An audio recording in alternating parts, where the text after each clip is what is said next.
Bienvenue à toutes et à tous, chers abonnés, sur votre chaîne préférée Burkina Info 24. C'est un plaisir de vous retrouver pour ce nouveau numéro exceptionnel. Aujourd'hui, nous plongeons au cœur d'une affaire qui secoue la nation entière. Nous allons décrypter ensemble les révélations explosives concernant la tentative de coup d'État du 3 janvier 2026. Comment un sergent-chef de la garde républicaine a-t-il pu se retrouver au centre d'un complot orchestré depuis l'étranger? Des appels secrets dans le quartier de Ouaga 2000 jusqu'au transport d'armes lourdes en plein cœur de la capitale le soir de la Saint-Sylvestre, nous allons tout vous expliquer en détail. Vous découvrirez comment les liens familiaux ont été manipulés et quelle était la mission exacte des comploteurs pour déstabiliser nos institutions. C'est un dossier brûlant que vous ne devez absolument pas manquer. Mais avant de commencer ce récit inédit, je vous invite amicalement à nous donner un gros pouce bleu pour encourager notre travail et la recherche de l'information.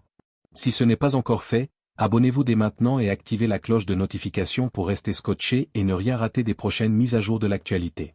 Vous êtes prêts? Le dossier est chargé. On commence maintenant. Le 3 janvier 2026, le Burkina Faso a frôlé un nouveau tournant de son histoire. Entre complot téléphonique, trahison familiale et transport d'armes lourdes en plein cœur de Ouagadougou, voici le récit détaillé des aveux du sergent-chef Salfo Yalweogo, l'homme qui a levé le voile sur le plan de l'ex-lieutenant-colonel Damiba. Par la rédaction Ouagadougou. L'ambiance était électrique en cette fin d'année 2025. Alors que les Burkinabés se préparaient à célébrer le passage à la nouvelle année dans un contexte de résilience face au terrorisme, une ombre planait sur les institutions de la transition. Aujourd'hui, les langues se délient. Le sergent-chef Salfo Yalweogo, figure centrale de cette tentative de coup d'État, a décidé de passer à table, révélant une mécanique de déstabilisation orchestrée depuis l'ombre. L'engrenage, quand la famille devient le cheval de Troie. Tout commence 2 semaines avant le jour J. Dans un Burkina où les réseaux de communication sont surveillés, les comploteurs utilisent une technique vieille comme le monde, la caution morale d'un proche. Salfo Yalweogo, alors en service au sein de la prestigieuse garde républicaine, reçoit des appels incessants d'un numéro masqué. Il hésite, méfiant. C'est finalement son propre oncle, LH Wenga Ali, un commerçant respecté de Zignaré, qui sert de pont. En Afrique, et particulièrement au Burkina, la parole de l'oncle est sacrée. Ali demande à son neveu de répondre à un ami, un certain El Hadj Madi Sakandé. L'analyse du journaliste, cette stratégie montre comment les réseaux de déstabilisation cherchent à briser la loyauté militaire en passant par les fibres sensibles de la famille et du commerce. On ne recrute pas seulement un soldat, on manipule un homme à travers ses racines. 2. Le colis et l'appel de l'ombre, Damiba à l'appareil.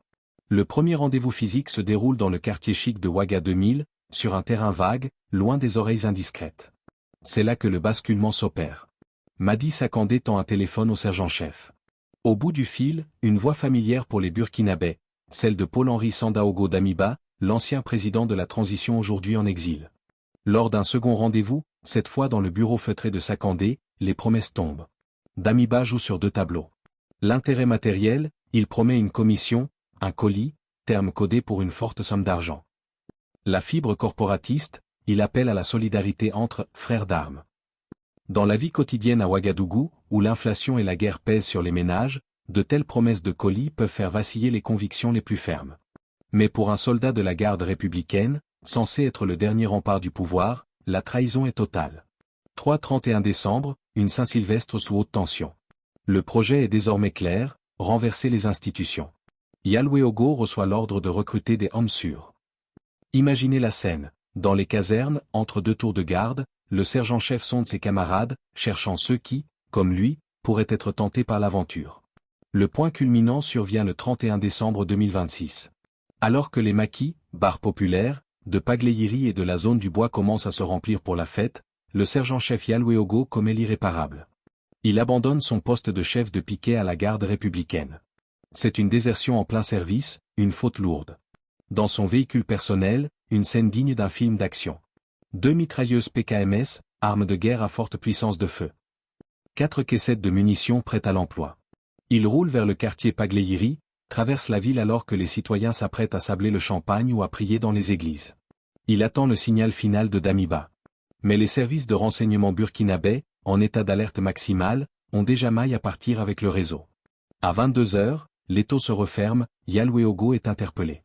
4 repentirs et appel à l'unité, le Burkina doit demeurer un. Aujourd'hui, face aux enquêteurs, l'heure est au regret. Le sergent-chef Yalweogo, conscient de la gravité de ses actes qui relèvent de la haute trahison en temps de guerre, a demandé pardon. Ses excuses s'adressent Au président du Faso, le capitaine Ibrahim Traoré. À sa hiérarchie militaire, qui l'a berné. Et surtout aux forces combattantes, VDP et militaires, qui, pendant qu'ils transportaient des armes pour un putsch, se battaient dans le froid et la poussière du nord et de l'est pour protéger le territoire. Son ultime message. Le Burkina Faso est un et indivisible. Nous devons rester soudés autour du tissu national. Conclusion, une vigilance de chaque instant. Ce témoignage met en lumière la fragilité de la situation sécuritaire. Alors que le pays se bat pour sa souveraineté, les divisions internes restent le plus grand danger. L'implication de l'ex-colonel Damiba, si elle est confirmée par la suite de l'enquête, montre que la bataille pour le Burkina ne se joue pas seulement au front contre les groupes terroristes, mais aussi dans les bureaux et les quartiers de la capitale. L'enquête se poursuit, mais une chose est sûre, le 3 janvier 2026 restera comme la date d'un rendez-vous manqué avec le chaos, grâce à la vigilance des services de sécurité.